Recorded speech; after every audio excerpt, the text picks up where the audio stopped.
Assalamualaikum warahmatullahi wabarakatuh. Kita lanjutkan yang kemarin ya. Ini adalah lanjutannya dari peluang kejadian majemuk ya. Kali ini kita membahas yang ketiga dan keempat ya, adalah peluang dua kejadian saling bebas. Oke.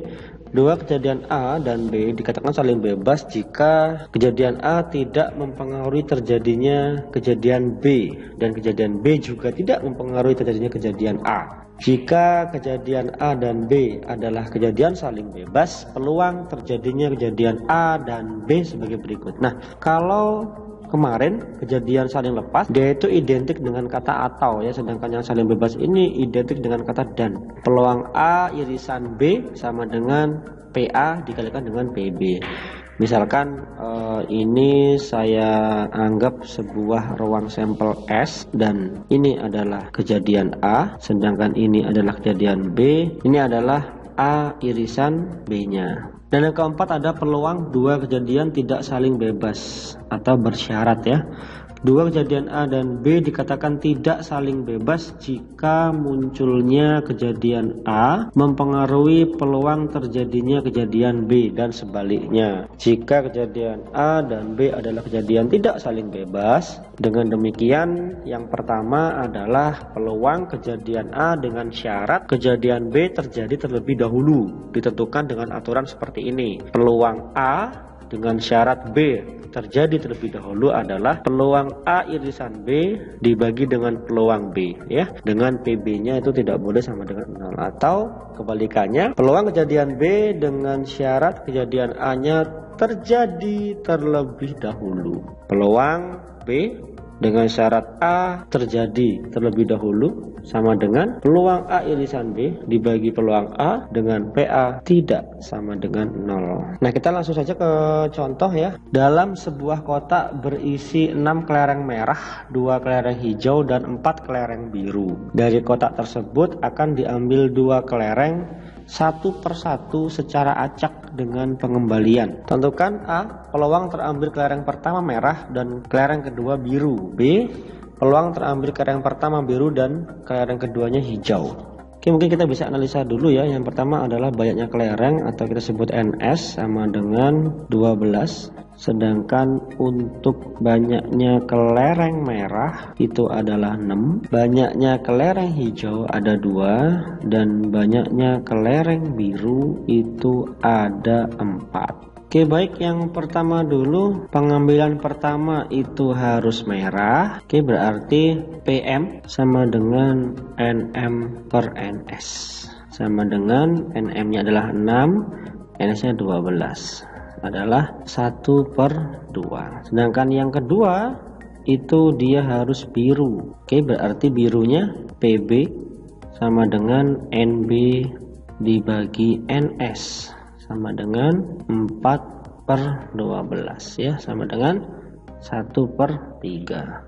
Ketika pertanyaannya adalah kelereng pertama merah dan kelereng kedua biru, itu artinya peluang A M irisan B sama dengan PM dikali PB sama dengan setengah dikali 1/3 sama dengan 1/6.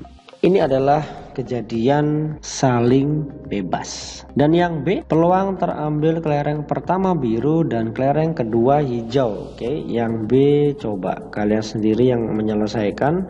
Caranya tetap sama dengan yang pertama ya, cuma di sini yang pertama adalah biru dan yang kedua adalah hijau. Silahkan dicoba.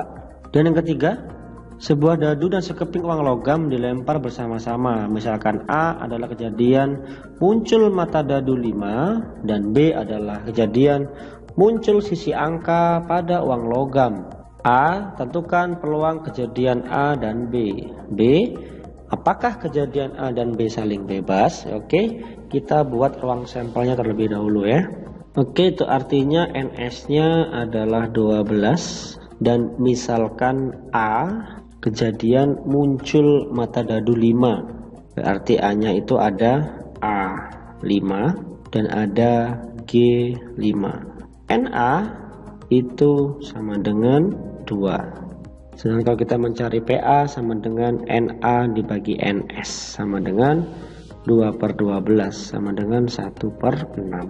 Lalu yang kedua B, misalkan B adalah kejadian muncul sisi angka, berarti B itu adalah NB sama dengan 6, berarti PB sama dengan NB per NS sama dengan 6/12 sama dengan setengah.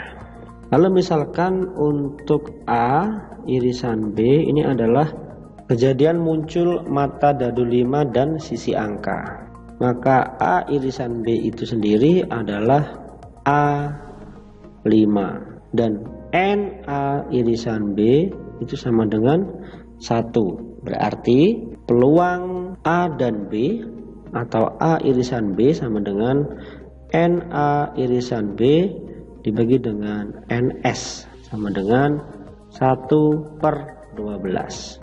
Nah, untuk menjawab pertanyaan yang B itu adalah apakah kejadian A dan B saling bebas? Kita perlu membuktikan dengan rumus yang ini ya, PA irisan B sama dengan peluang A dikalikan dengan peluang B.